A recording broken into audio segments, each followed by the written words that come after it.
ஒன்றும் இல்லைங்க. அவார்டு வாங்கிட்டு போறேன். ஃபர்ஸ்ட் அவார்டு வாங்கிட்டு ஸ்டேஜ்ல அவங்கள பேசி தேங்க் பண்ணிட்டு வீட்டுக்கு போறேன். அவார்டுமா 2 அவார்டு வாங்கியிருக்கேம்மா. சரி வை வை. தோசை ரெடியா இருக்கு. நீ வந்து சாப்பிட்டுட்டு போயிடு. எனக்கு இது ரீசெண்டா இவரு மணிகண்டன் சாரோட இன்டர்வியூ பார்த்தேன். அவரோட படத்தோட இன்டர்வியூ. எனக்கு அப்படியே பாக்குறேன், எங்க அப்பா அம்மாவை பாக்குற மாதிரியே இருக்கு. எங்க அப்பாவுக்கு அந்த அளவுக்கு தெரியாது. அப்பா வந்து டிரைவரா இருந்தார். 40 இயர்ஸ் அவருக்கு வேலை மட்டும்தான் தெரியும். சோ அவருக்கு அது மாதிரி எனக்கு தெரியலன்னா எனக்கு பிரச்சனை இல்லை. அவர் பெருசா டிவி பார்க்க மாட்டாரு. போனுமே இன்னும் பட்டன் போன் வச்சு தான் யூஸ் பண்ணுவாரு. மேக்சிமம் பாக்குறதுன்னா பட்டிமன்றம் பார்ப்பாரு. அதை தவிர அப்பா எதுவும் பண்ண மாட்டாரு. அதனால அப்பா எனக்கு பிரச்சனை இல்லை. அம்மா ரெகுலரா டிவி முன்னாடியே இருக்கிறவங்க, பார்த்துட்டு இருக்கிறவங்க வந்து 4 பேர் வந்து சொன்னாலும் இருந்தாலும் ஐடிலேயே வேலை பார்த்துருக்கலாம். என்ன பண்ணி தொலைறது, போயிடுச்சே அப்படி போயிடுச்சு. சோ இப்படிதான் சொல்லுவாங்க.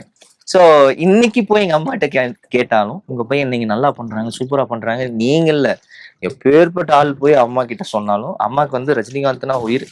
அவரே போய் உங்க பையன் நல்லா பண்றேன்னு சொன்னாலும் இது என்னத்த போய் சொல்றது போங்க. அவன் படிக்கிறதும் சரியா படிக்கல, சரி அதனால அவனுக்கு இதுதான் கிடைக்கும்னு நினைச்சேன்.